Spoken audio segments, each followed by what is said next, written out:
This is Breaking News.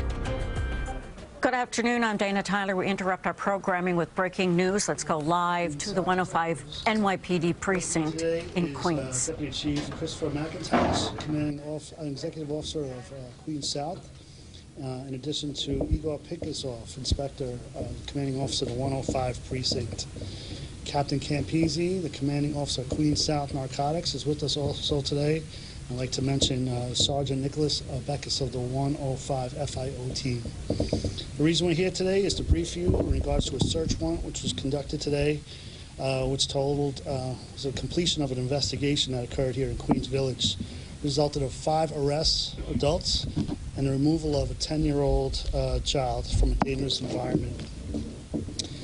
This joint investigation was initiated by the 105 field intelligence officers, in addition to which resulted in joint investigations with Queens South Narcotics. A thorough investigation was conducted at a particular location here in the 105 precinct. That evidence was presented to the Queens District Attorney's Office, and a search warrant was obtained and signed by a judge. Queens South Narcotics teams and the 105 FIO conducted a search warrant today at the location. That entry was made under the overall supervision of Captain Charles Campisi. The location was at 4:40 this morning at 208-08 100th Avenue. The result of that search warrant was 4 guns, approximately 4 kilos of cocaine and heroin, and as the belief mixed with evidence was also there of fentanyl was mixed there also. Based on the recovery of this location, in addition to that, as you can see in front of me, there were approximately 4 kilo presses, which evidence suggests where a large amount of narcotics was prepared at that location and used for distribution. What makes this crime even more dangerous, significant, was the fact that a 10-year-old child was in close proximity to this dangerous substances that was recovered at the location. All the adults that were in the location were taken into custody without incident. The child was removed from the home, and ACS was contacted and was placed in care of an additional person known to the department. I just want to mention some of the things that were recovered. We had a Smith & Wesson firearm, a Taurus 9mm, a Taurus 45 caliber, and a high-capacity rifle that we see here in front of me. I'm ready to take any questions you may have in regards to this incident. We're going to start off with maximum 10 wins. Do you know if the 10-year-old was maybe related to any of the people you arrested? Yes. I don't want to get into the capacity of who was arrested there, but there was a relative arrested. Miles from NBC. Tell us how this sort of investigation came to bear and how long it's been going on. Well, I'll get it. First of all, the investigation started with the 105 field intelligence officers, and it's very important to note on this particular case, there were multiple bureaus within the police department. This began from the field intelligence officers. Information was obtained about a specific person that was known to deal with firearms and narcotics. They worked with our narcotics teams, which falls under the Detective Bureau. So there were 2 bureaus working side by side, and the 3rd bureau is the Patrol Bureau, which falls under the 105 precinct. So it was a joint investigation, thorough. These officers worked thoroughly on it, and the execution of the search warrant was done perfectly. No one got injured or hurt. Safety precautions were made, and as we can see with these loaded weapons and ammunition that was recovered, we are very grateful that no one got hurt during this morning's search warrant. Dollar Miles. Possibly just kind of, we know the deal, but kind of paint a picture for us and give us a story and narrative how investigators believe this operation is actually operating. Well, I say that what our field intelligence officers do and our narcotics officers are doing, they do a lot of debriefings and investigations. People give them information and they follow up with the information that we received. They thoroughly investigate and review the information that comes their way. I think it's really important to note, and it's rightful to point out the work that's done in this command by the field intelligence officers. I think year to date, this marks the field intelligence officers' 85th firearm arrest year to date, which will completely surpass what they did last year. Same with the Narcotics Bureau at Queens South. A significant increase of search warrants in addition to gun recoveries. So I'm very proud of the work that's being done by all these investigators right here on the side and supervisors, and it's really important to note that we're here as a result of their investigation and their hard work out on the street. So I want to thank you guys and girls for all the work that you're doing. So thank you. Follow up, Maya? Just, can you give us an idea about the 4 actors who were involved and what their alleged involvement was? Was one like a sales or putting drugs? Do you know where this was disseminated? Can you kind of give us a little bit more details about the actors, please? I will tell you one person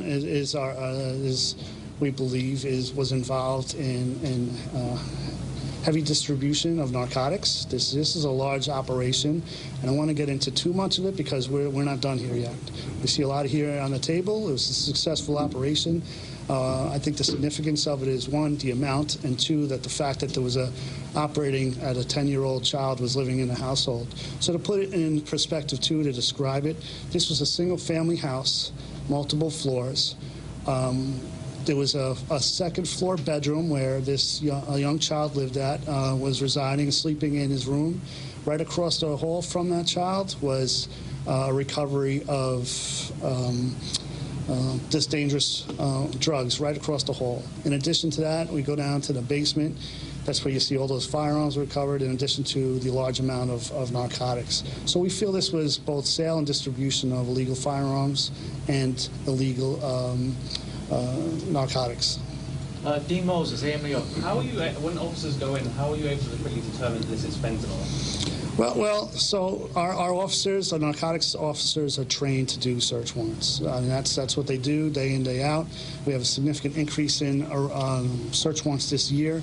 This is what they do, but there's a lot of preparation for these search warrants. They use shields to go in there to deflect any type of bullets that come their way, if that, God forbid, that occurs.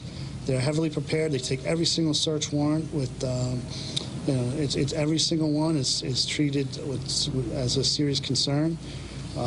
They did terrific with that, and I think with this one, I think the smell, we know with this type of operation too, there's a concern. Sometimes it gives significance or evidence is just the smell that comes with that also.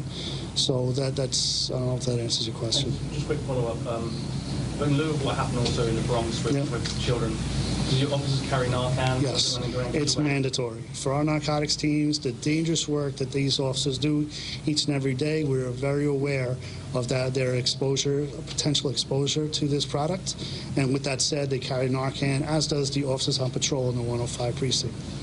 All right, Nicole Johnson. Chief, just react. Separate case, separate situation in the Bronx. Yeah. Similar being with a child. Just send a message to folks who think that this is okay. Well, it's interesting. I don't know how anybody could think it's okay. And I just described a layout where a kid's bedroom across the hall is fatal doses of legal narcotics. It's just across the hall from where a 10-year-old child is sleeping. It is completely unacceptable. We take all this personal. That incident that happened in the Bronx, we're well aware of that, and we're going to continue to act on information that we receive about that illegal substance that are produced out here too in Queens. So, go ahead. Miles Miller. So obviously these people have been charged, so they're named. Are we all right in sort of surmising that Ansel is the sort of ringleader of this, and that Malik and everybody else was working for him, or how does that? Usually there's a chart and tells us, Yeah, I think this investigation isn't over. I want to continue running with that, and you're aware of one person had a significant arrest history, previous felony conviction. Yes, we were aware of him prior to this search warrant. Investigation was done with him in mind. So the others, this isn't over. We're going to do debriefings and further investigation I wouldn't be truthfully answering your question if I answered it right now. Nate, New York Times. I wanted to ask, guns were part of this investigation, drugs were part of this investigation. In a sort of broader sense, is the NYPD's focus on drugs or on guns, leaving opportunity for people dealing only in drugs to do more business? And does the NYPD believe that guns are as integral a part of the drug trade as they were like in the 1980s? So I think I'll answer your question based on what's going on this year to date. Evidence frequently where there's guns, when there's narcotics, there's guns. Frequently, where there's high amounts of currency, cash, frequently there are guns recovered. With our officers here that are present, both the on patrol, the field investigation officers, and narcotics, significant increase in gun arrests this year in this part of Queens. Jamaica, Queens, 105 precinct, tremendous. And with that said, I mean, Inspector Pinker's office is commanding officer here, a significant decrease in shootings. I believe 60% decrease in shootings just here in the 105 precinct. It is my belief that does not happen by accident. These officers do thorough investigations. They look at who is, they obtain information on who's committing these type of crimes and who's carrying the weapons, who's selling the drugs. Extensive investigations are done, and I think that goes hand in hand with a decrease in crime. All right, we're going to take two more questions. Joaquin Torres from Univision. Two questions. Can you remind me what is the value of that drug on the market? And the second... Okay, go to the second question. And the second is if you have increasing number of narcotics team, because we know that at this time you have been done like more arrests on narcotics than other tips. Yeah, so to your first question, I don't have the street value of today's seizure. I don't have that with me right now. And it'll get we done our weight for it. In addition to that, it'll go to the lab, thoroughly tested, get an official weight from that also. To answer your question, we did increase the amount of officers assigned to Queens South Narcotics, and with that too, we've increased the arrests significantly. We work with our patrol counterparts. For example, the borough commander will get complaints in various precincts in this borough, tell me about them, and we will act and investigate on those complaints also. In addition to that, we look at the commands that have had a history of violence in narcotics-prone locations, and I can tell you that we've increased our narcotics arrests in those locations to address violence, and we've seen a decrease in violence in this borough as a result.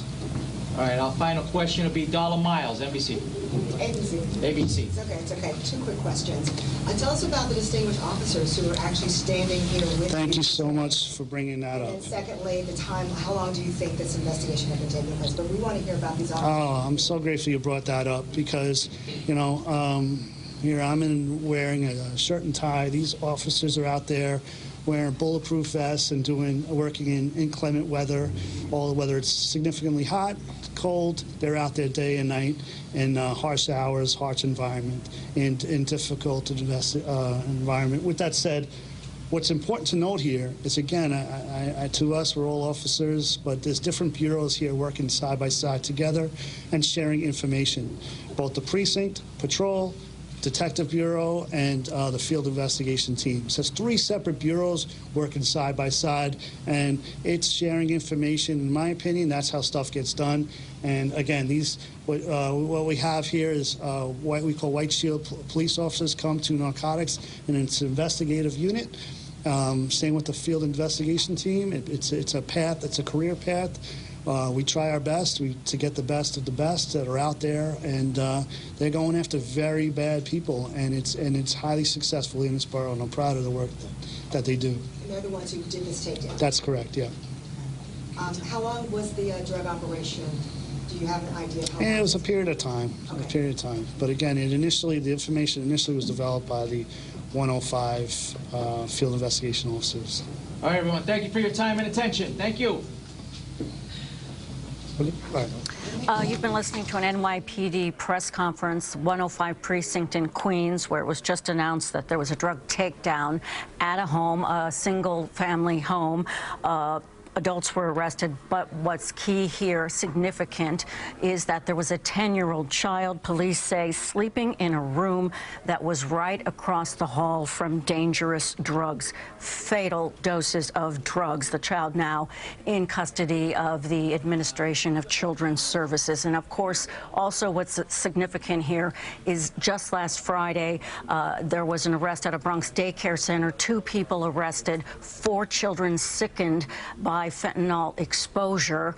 One of those children died. So the tie here, the scourge of fentanyl in our city, in our country. 1 suspect still on the loose in the daycare situation in the Bronx. This has been a CBS 2 special report. I'm Dana Tyler. Look for continuing coverage on CBS 2 News beginning at 5.